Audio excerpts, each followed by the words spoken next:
We live in a world of negotiation, of back and forth communication trying to reach agreement. From the moment we get up in the morning, whether we realize it or not, we're negotiating. We're negotiating with our husbands or wives, our children or parents, even with our pets. And then when we get to the office, we start negotiating with our boss, our employees, our secretaries, our colleagues, our peers in other departments. And very importantly, we start to negotiate with our customers, our suppliers, and that's not even to speak of our bankers, our lawyers, our accountants, and even the tax authorities. If you think about how much time you spend negotiating, engaged in the act of back and forth communication, trying to reach agreement on some issue, however small, and think about what percentage of time it is, most people I know, they will give the answer, at least 50% of my time I'm spending negotiating. Some people will say it's 90%. And in today's climate, with all today's changes, that percentage is going up, not down. Negotiation is becoming the single most important skill for a manager in today's world. I'm William Ury. I'm the co-founder of the program on negotiation at Harvard. For the last 20 years, I have served as a negotiation consultant and as a mediator in situations ranging from corporate mergers to strikes in coal mines to wars in the Middle East, Africa, and the former Soviet Union. And I think that the reason why negotiation is becoming so important is because of the knowledge revolution and the changes that that brings in our organizations and in the way in which human beings relate to each other. As organizations go from vertical, hierarchical pyramids and flatten themselves into horizontal networks, there's a revolution that takes place in the way in which people make decisions. From giving orders from top to bottom to negotiating horizontally. If you think about your job nowadays and how you get it done, we are literally dependent nowadays on dozens of individuals and organizations over whom we exercise no direct control. We cannot simply give them orders. We are compelled to negotiate. Think for a moment about the 10 most important decisions that you had to make last year. You're a decision maker. What were the decisions that had the greatest impact on the bottom line, on your profit, on your performance at work, or even on your satisfaction at home? Think about how you had to make those decisions. How many of them could you just make unilaterally, just by yourself?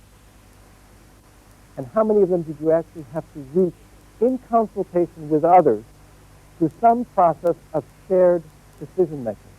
In other words, through negotiation. Most people I know would give the answer, 9 out of 10 I spend negotiating, or 10 out of 10 I negotiate. Negotiation is the preeminent process for making decisions in our business lives, in our personal lives, and in the world of politics.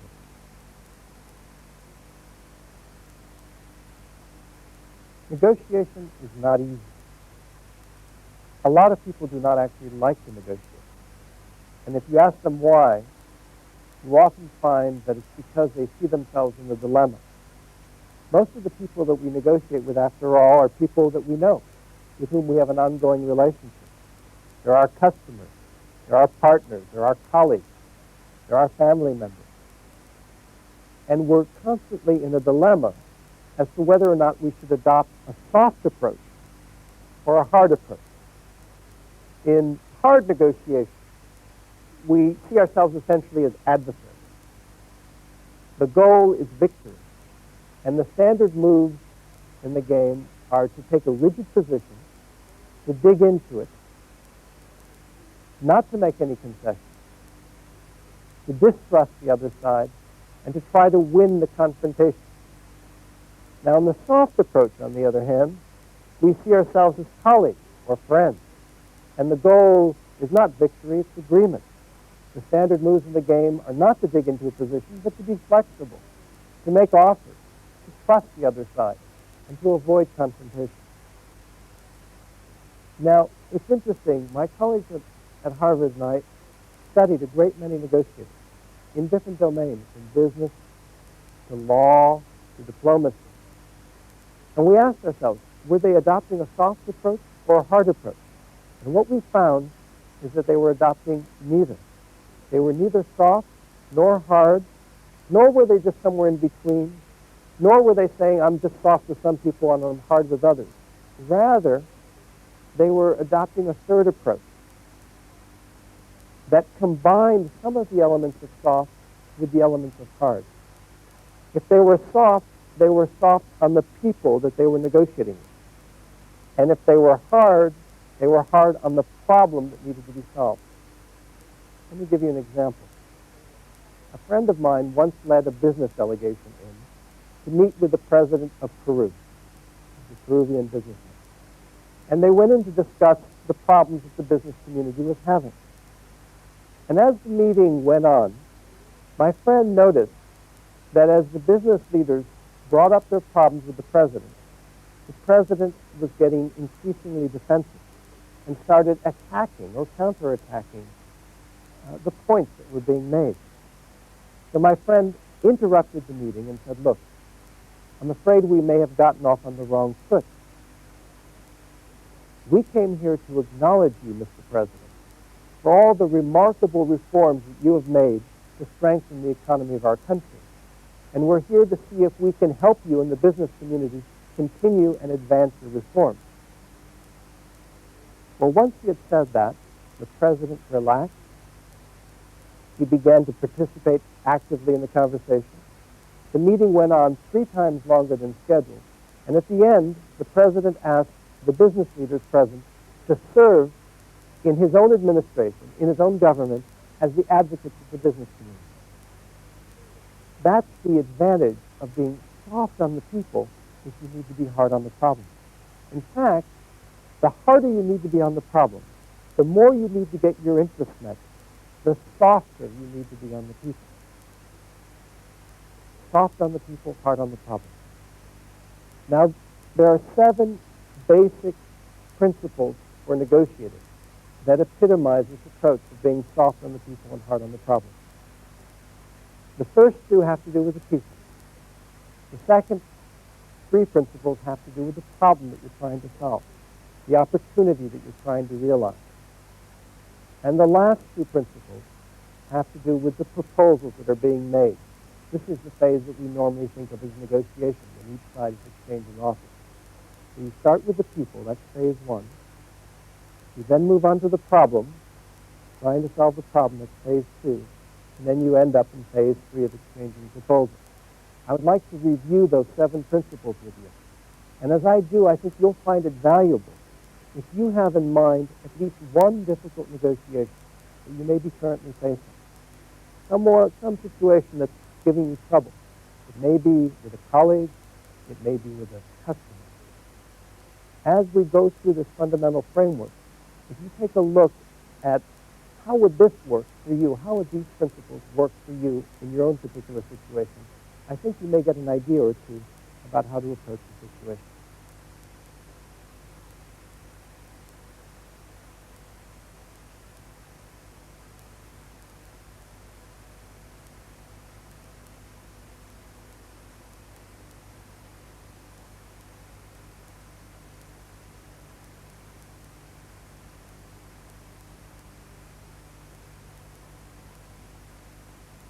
We start with the people. The first principle in negotiation has nothing to do with influencing the other side. It has everything to do with influencing ourselves. Human beings are reaction machines. It is so easy to lose perspective in a negotiation, to lose sight of what we're trying to achieve. When angry, we make the best speech we will ever regret. Let me give you an example. There was a negotiation once between the state of Arizona and a very large computer company which had been hired to manage the welfare and health payments for the poor and elderly of that state. Well, 1/4 of the way through the year, half the budget on that contract had been exhausted. The state officials panicked. They took the work, they took the contract back from the company. The company was very upset. So were the state officials. They had to have a negotiation about a computer, a $50 million computer, all the hardware and software that had all the data necessary to do the work on that computer. Now that computer was worth nothing to the company. It was worth everything to the state. It would have taken them more than $50 million to recreate, not even to speak of the time involved. And yet, because of the anger on both sides, both the company and the state walked away from that negotiation. The company lost the $50 million as well as the contract. The state had a great deal of trouble to do the work.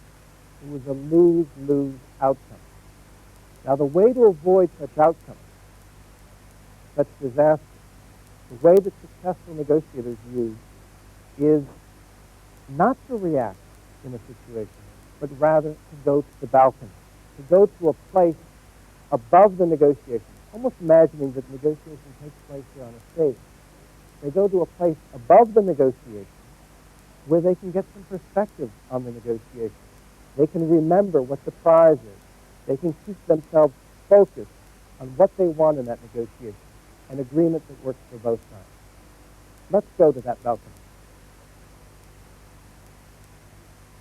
Here we are on the balcony, getting some perspective on the negotiation, keeping our eyes focused on what is it that we want to get out of this negotiation. We go to the balcony before the negotiation, when we prepare for that negotiation. Preparation is key. We ought to prepare a minute for every minute that we spend talking with the other side. We go to the balcony during the negotiation, constantly. When the other side says something that makes us react, that gets us angry, we pause for a moment. We don't reply yet. As Thomas Jefferson once said, when angry, count to 10. If very angry, 100. You focus on what is it that you want to achieve out of that negotiation. We go to the balcony when we take a coffee break, and we talk with our teammates about how best to readjust our strategy.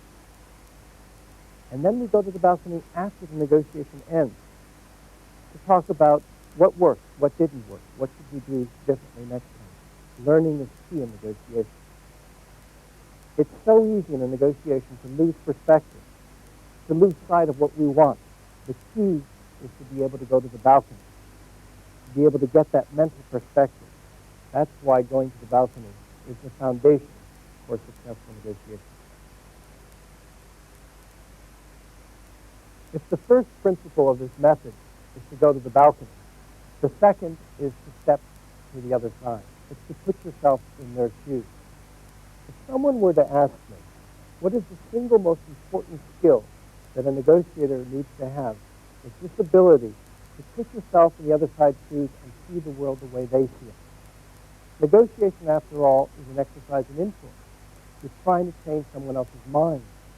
You need to start, therefore, from where their mind is, not from where yours is. I remember my uncle once coming to visit me at Harvard. It was his 25th alumni reunion. And at one point, he took me aside and he said, you know, Bill, it's taken me 25 years to unlearn what I learned at Harvard Law School. He said, what I learned at Harvard Law School is that all that counts in life are the facts. Who's right and who's wrong. And what has taken me 25 years of being in the world of business is to discover that just as important as the facts are people's perceptions of those facts. Unless you're able to put yourself in their shoes, understand the way they see the situation, you're never going to be that effective at either making a deal or settling a dispute. And the key way of putting yourself in their shoes, of stepping to their side, is to listen. It's just simple. I remember once being in a union management negotiation, one which was very difficult, which had led to a strike in the previous time. And it looked like it was going towards a strike again. But there was a breakthrough in the negotiation. Things started to get more positive. And if you look for the moment of that breakthrough, it was when one side, in this case the union, began to listen. Instead of reacting to what management said, instead of arguing with management, they said, tell us some more about what you mean. That's when the conversation shifted. Listening is key. If you actually observe the practice of successful negotiators, you'll find that they actually listen far more than they talk. We often think the best negotiator is the best talker, but really the best negotiator is the best listener. And that's why it's useful, for instance, as a practical technique, we often appoint a spokesperson, someone on our team who's going to speak. It's just as important to appoint a listener. It's all part of putting yourself in their shoes. Up on the other side, too, is to understand their culture. Culture, after all, is a language. It's a communication system. And if you don't understand it, you're not going to get that far in a negotiation. I remember one incident where a large American automobile manufacturer, the vice president of this company, had a meeting with his Korean partner, who owned an automobile company there in Korea. And the American company was interested in increasing its share. It had 10% of this Korean company. He wanted to increase its share to 50%. The vice president asked his Korean colleague, the president of the Korean company, if this is possible. And the answer came back from the Korean president, that is not impossible. So the American went back to Detroit. He got all organized. He sent a high-level team over to Seoul to have a meeting to discuss buying 40%, an extra 40% of the Korean company. Well, they couldn't even have a meeting with their Korean counterparts. They were always excuses. And they were chasing their Korean counterparts around Seoul for 2 weeks until finally some kindly Korean took them aside and explained to them that that is not impossible in Korean culture, means over my dead body. Never. In fact, the Korean president had no interest in selling that 40%. He was just being polite and not saying no. That underscores the importance of putting yourself in the other side's shoes, understanding their culture, their language, if you're going to negotiate effectively.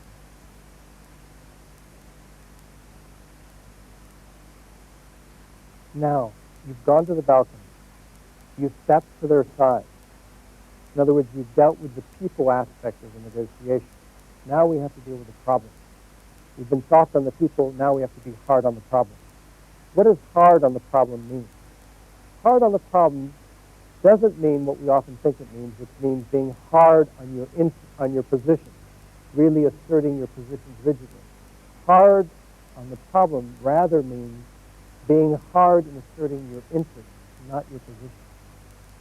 Now, this distinction between interest and positions is the most critical distinction in problem-solving negotiation. It may sound like it's the same thing. It's what you want. Your position is what you want. Your interest is what you want. But there's a critical distinction. And maybe the best way to illustrate that distinction is with the example of the two sisters who were quarreling about an orange. They had an orange, and each sister wanted the orange. They had a big quarrel about it, until finally in the end, they took a knife and they cut the orange in half, so that each sister had half of an orange. Now, one sister took her half, peeled it, and used the peel for baking a cake. The other sister took her half, peeled it, and ate the fruit.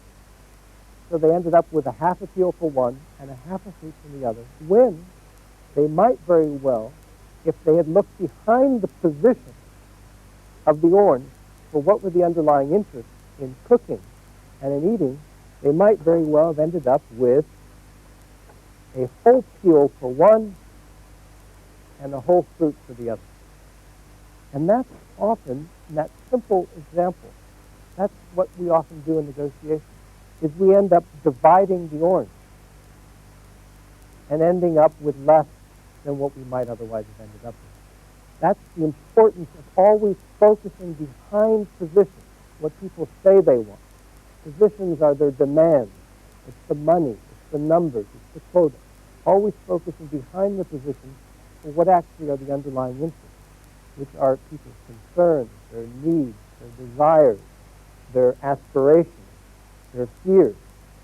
In this case, it was cooking and eating, so that you can then end up with the equivalent of a whole peel for one and a whole fruit for the other. The place to be hard in the negotiation is to be hard in asserting your interest in cooking and eating, rather than to be hard on the position of wanting that orange. Let me give you an example from business. I was once mediating a discussion between a union and management. The most bitter issue between them was the issue of outsourcing jobs. For the company wanted the ability to outsource jobs to other companies that were non-union companies. The company said this is absolutely necessary. Their position was, yes, we need it. And the union's position was no. And it seemed like this situation would lead to a strike. But when we looked behind each side's position, when we asked the magical question, why is it that you need that? We asked management, why do you need outsourcing? The interest behind it was they wanted flexibility. They wanted the flexibility to meet customer demand when it went up and when it went down. And they wanted the ability to maintain or even enhance their position in the global marketplace.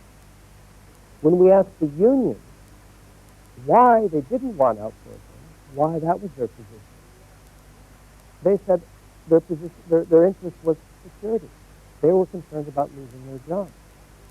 So then the problem became not outsourcing yes or no, but how do we simultaneously meet management's interest in flexibility and the union's interest in security? And by focusing on their interests, they were then able to come up with some creative ideas that later got reflected in the settlement. That's the power of looking behind positions for the underlying interest. That's the third principle in this negotiation methodology.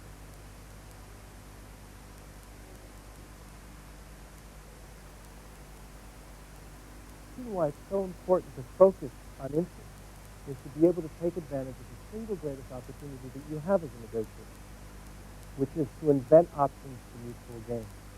Instead of seeing the pie as fixed, what you find successful negotiators do is they expand the pie first before they divide it up. They do that by being creative. Imagine that in any negotiation that you're involved in, there's a pile of gold on the table in front of you. That gold represents the joint gain that both sides can have if only they can agree on one thing. How do we divide it up? How do we divide up the gold? Yet time and again, if you look at negotiations, people walk away from the table without an agreement, leaving all the gold still on the table, or they walk away with agreements where they only take part of the gold away. They leave much of the gold still on the table. Now, how do you get the gold off the table? The way to do that is to be creative. Let me give you an example. A number of years ago, there was a negotiation in the United States, and it involved the Grand Canyon. The Grand Canyon was hard to see at the time. There was air pollution that created a haze. The community got aroused. The government got involved. They passed a regulation saying that the plant, there was a coal-fired plant 100 miles away, that it needed to essentially meet a certain air quality standard every month that was going to be measured every month. To do that, the company had to buy 2 scrubbing machines, each one costing millions. The company was very unhappy. The environmentalists were also unhappy because they thought that the level, the standard, was not high enough. Normally, this kind of issue would have been fought out in courts and in litigation for years, except that through a creative conversation, both sides got together, the company and the environmentalists, and they began to negotiate. They began to look at the interests of each side, and they began to invent options for mutual gain. And they discovered that, in fact, if you didn't measure the air quality every month, you didn't have to do that, but only measured it on an average over the year, that under that case, the company was willing to meet a much higher air level standard because they would only have to buy 1 scrubbing machine. So they would save a lot of money. They were very happy. The environmentalists were happy because the air quality over the year was higher. And the community was happy because they could see the Grand Canyon again. It was a triple win. A win for the community, a win for the company, and a win for the environmentalists. That's what you're trying to get at when you're engaged in inventing options for mutual gain. Now, how do you do that? I got my first lesson in how to do that many years ago when I had a chance to go to Geneva to visit the arms control negotiations that were taking place between the Soviets and the Americans. And I sat down with them and I said, how do you reach agreements here? Because they had a very centralized, rigid form of negotiation. Each side essentially just read their position papers at each other. And that was the way in which they negotiated. And I asked them, how do you break impasse? How do you break deadlocks? And they said, well, you know, in the old days, the way that we got to agreement was we had an informal institution that we called the Wizards. And the Wizards were 2 Americans and 2 Russians who had 4 characteristics. They were bilingual in English and Russian. They were technically knowledgeable about the subject, arms control. They were lower level than the ambassador. They couldn't make any decisions. And hence, as they joked, they were disposable. And whenever there was a problem in the negotiations, these 4 would get together at some restaurant in Geneva or on the ferry boat in the lake.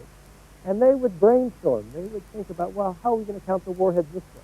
How are we going to do it that way? And they came up with a lot of options. Each side knowing full well that neither side had the ability to commit because both sides were under the level of the ambassador. And the joke about being disposable was that if one side went too far, you could always ship them back to Moscow or Washington and say it was all in the stuff. And a lot of the breakthroughs in the arms control negotiations came out of these informal conversations.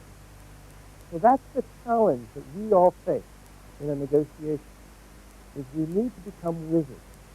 We need to find ways to separate the process of deciding, which is what the ambassadors did, from the process of inventing, which is what the wizards were doing, so that everyone can feel free to invent many options. You need to invent as many options as you can. You need to go to places, perhaps, that are informal.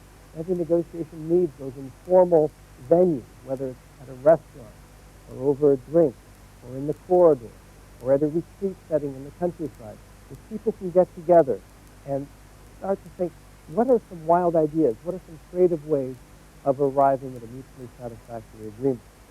Now, the challenge, essentially, is for both sides to get side by side, face the problem, and see if you can get all that gold off the table.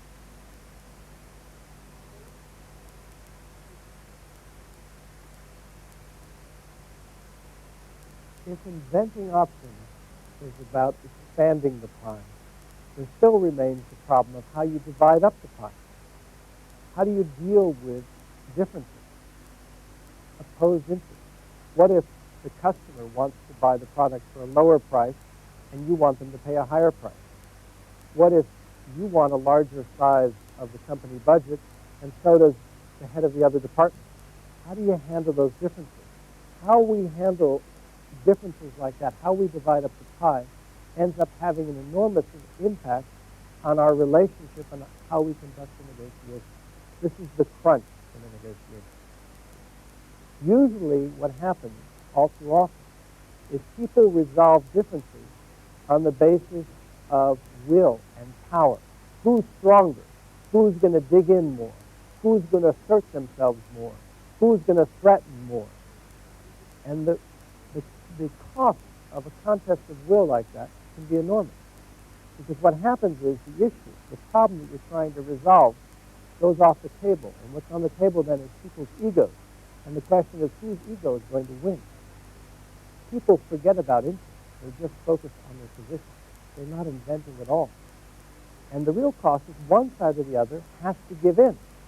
And you won't like to give in if it's you, and they won't like to give in if it's them. And even if you are successful in making them give in, they're going to remember it. And they're going to think about getting their revenge next time. So if the costs of a contest of will are so large, what's the alternative? The alternative, what you see successful negotiators use, is they try to decide opposed interests on the basis not of a contest of will, but on the basis of objective criteria. Objective criteria like, what's the market rate for the product? What are other people who are doing the same job, what are they paid? What about scientific judgment? What about reciprocity or equal treatment? All of those are like measuring sticks, ways in which we can measure what is fair, what's a fair way to divide up the pie. So neither side has to give in. Both sides can defer to what is fair. Let me give you an example. Two friends of mine who head up two large companies in their industry.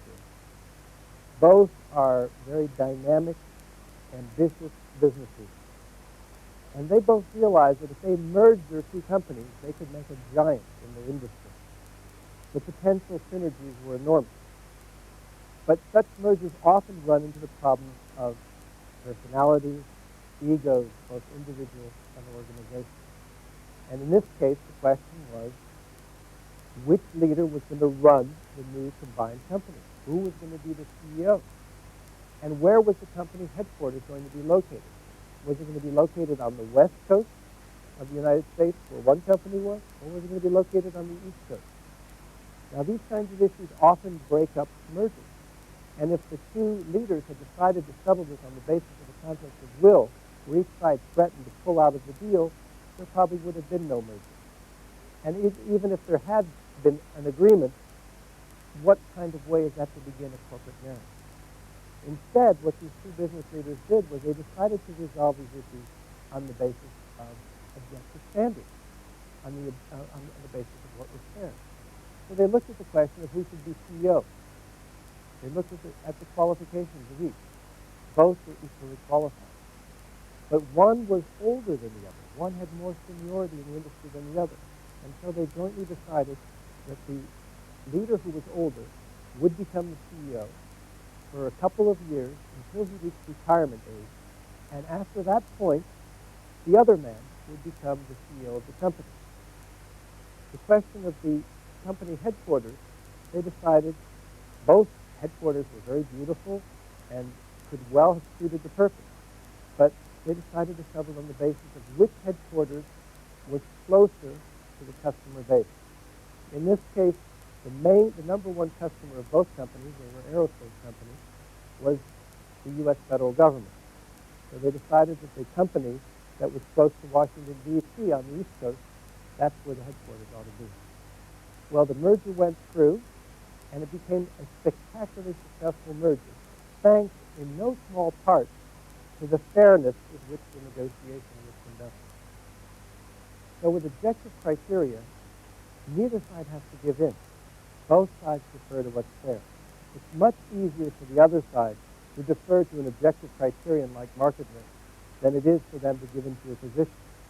And think about what they have to say when they go back to their people, to their boss, to their peers, and they have to explain why they decided to accept your proposal. It's much easier if they have some persuasive objective criteria to point to, like that's the way we did it before, that's the way others are doing it the same way, than it is for them to say, well, that's the most that they would give. Objective criteria not only build a better relationship, but they provide a better outcome.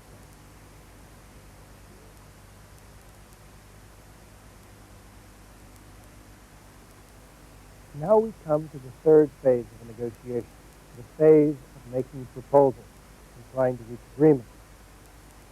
This brings up the question of power negotiation. What is power? Power negotiation is the ability to satisfy your interests. It's the ability to get what you want. And if you think about it in these terms, then every one of the principles that we've discussed thus far actually enhances your power. To the extent that you're able to go to the balcony and keep your eyes on what are your interests, you're more likely to satisfy your interests. That's the power of perspective. To the extent that you're able to step to the other person's side, listen to them, acknowledge them. We all know people who are good at doing that and they're better able to get what they need or want from that person. That's the power of diplomacy. Then there's the power of focusing on interest, really understanding what are the other side's interests. That's the power of good intelligence, and it definitely enhances your ability to get a good agreement. Then there's the power of inventing options for mutual gain. That's the power of creativity, to come up with ideas that you might not have thought of before. Then there's the power of focusing on objective criteria, the power of persuasion, the power of legitimacy. And finally, there is a sixth source of power, which may be the most important, which is the power in a negotiation of having a good alternative. In other words, having a good course of action to follow to meet your interests if for some reason you are not able to reach agreement. Your best alternative is what are you going to do if you are not able to reach agreement with that particular person. Consider an example. A sales team that I know was working on a project for 6 months. They thought that they had the project all agreed upon. They were having one final meeting with the client, at which time the client said, look, I love the whole proposal, we love the project, we want to go ahead, but I'm afraid you're going to have to cut the price by 15%. Well, the sales team panicked. Their whole year's commission was dependent on this one project. They didn't think they could do anything else, so they, in that flash, they could see their whole life flash before their eyes, and in the end, they gave the customer a 10% discount.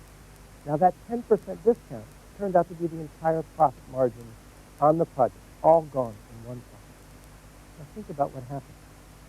The sales team thought, they hadn't thought through what were they going to do if they could not reach agreement with this particular customer. They didn't know what their alternative was. And even if they had thought it through, they thought they didn't have an alternative. But is this true? Is it really true that they didn't have an alternative?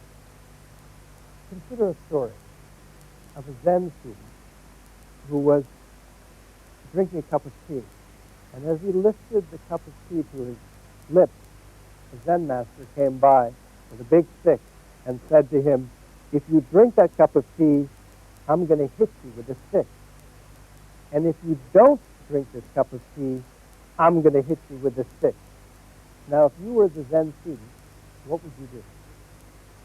Most of us think, well, if I'm going to be hit, I might as well drink the cup of tea and enjoy it. Or we think, okay, I'm not going to accept that. I'm going to fight back with the Zen master. Those are the two normal alternatives that we think of when we're confronted by superior power, which is either to submit to it because we have no choice or to fight back. But in fact, there are other alternatives. The Zen student, for example, could walk away, could exit the situation. Or the Zen student could, for example, take the stick away from the Zen master.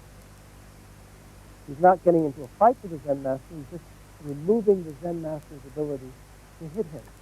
Or the student might appeal to help to other students to see if they could be of assistance.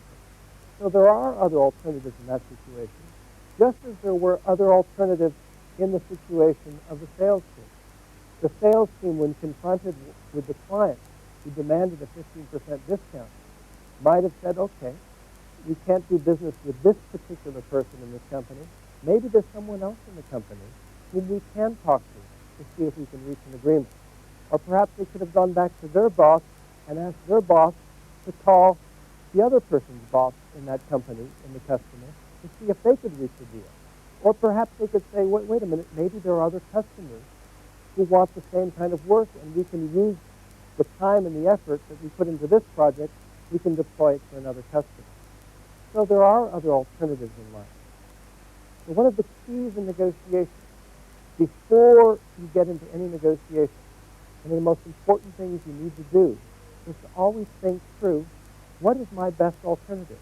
What am I going to do if I'm not able to reach agreement with the other side? Is there any way that I can improve or develop that alternative to make it more satisfactory to me? And it's also useful to estimate the other side's alternative.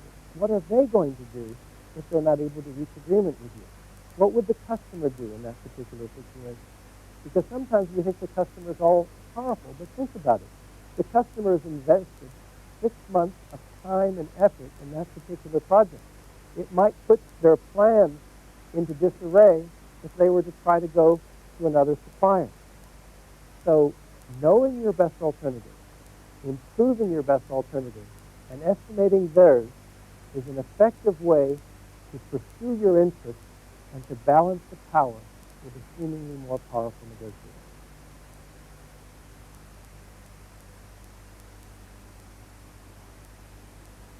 So you've engaged in problem solving, and you've now balanced the power. And you think that you have invented an option that meets your interests and meets theirs better than their alternative does. So you're probably on your way to an agreement. But what if they still say no? What if the more you push for your idea, the more they push back? What do you do in that situation? How do you close the negotiation? Think about it this way for a moment. You're over here. This is where you want them to be. This is your position. They're over here. This is where they are. And when you're over here, what you're saying to them is, come over to my position. Come over to where I want you to be. But that may not be so easy for them. If you put yourself in their shoes for a moment, it's not so easy for them to go over to where you want them to be, because it's like there's a big chasm, like the Grand Canyon, filled with anxiety, dissatisfaction, unmet needs. It's not so easy for them to go to where you want them to be. What this requires is for you for a moment to leave where your thinking is, and that's not easy, and for a moment to go and start where their thinking is, start from their position, and build them a golden bridge over that chasm of their dissatisfaction. Make it as attractive as possible for them to say yes. Make that bridge as golden as you possibly can. Let me give you an example. There was once a negotiation between a large multinational company and the owner of perhaps the most successful steakhouse in the United States. The company was interested in purchasing this steakhouse and turning it into a chain. Well, I had a conversation with the acquisitions negotiator. He told me about how difficult this negotiation was, because he sat down with the owner of the steakhouse, and the more they talked, the company made a very generous offer, and he wanted more, and the conversation went on for weeks and months, and finally the acquisitions negotiator was about to throw up his hands and go home. There was no use. Couldn't negotiate with the owner. Couldn't satisfy him. Just before he left, though, he thought, maybe there's something I forgot. Maybe there's something I've left out. Because what we tend to do in negotiations, we often think it's just a question of money. The acquisitions negotiator asked himself, what have I left out? What have I missed out on? He went back and talked to the owner of the steakhouse and found out that the owner wasn't so sure that he wanted to sell the restaurant. Why? Because he liked being the owner of this restaurant. He liked the feeling of control and autonomy that it gave him. He liked the feeling of recognition that it gave him as he went from table to table every night and everyone said that's the owner of the restaurant. And he wasn't so sure that he wanted to be the employee of a big multinational company. So the acquisitions negotiator said, aha, we've uncovered some unmet needs, some unmet interests. Let's see if we can invent some options. So he went back to the owner and said, well, this would be rather unusual for a multinational company like ours and a single individual to form a joint venture. But what if we form a joint venture so that you won't work for us? You'll be the president of the joint venture. You'll have the autonomy and the control that you want. You'll have the recognition that you want. You'll be the president. And we'll buy 80% of the stock in this company from you. You'll own 20%. You'll be the president. You'll run things. And the longer you stay, the more we'll pay for your 20% of the stock if you want to sell it back to us, because we want to create an incentive for you to stay as long as you can so that we can learn from your management experience and turn this into a successful chain. Well, once the acquisitions negotiator framed the solution that way. The owner agreed. It met his interest. He got a fair price, a generous price. He got the autonomy and recognition that he wanted. That is the power of building the other side of Golden Bridge and of reaching a mutually satisfying agreement through this kind of negotiation. Satisfying agreement. Congratulations.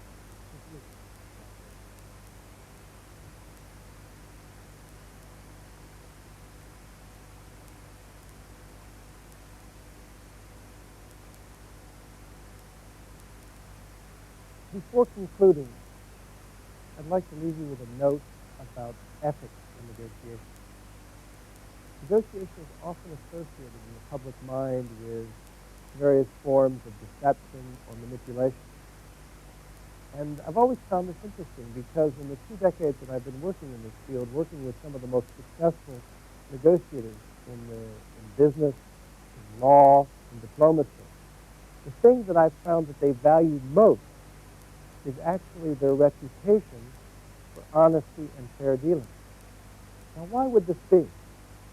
Let me tell you a story to illuminate this. I have a friend. His name was Ambassador Sheridan. He's a British diplomat, and he was the British ambassador to the United Nations at the time of the 1967 Middle East War.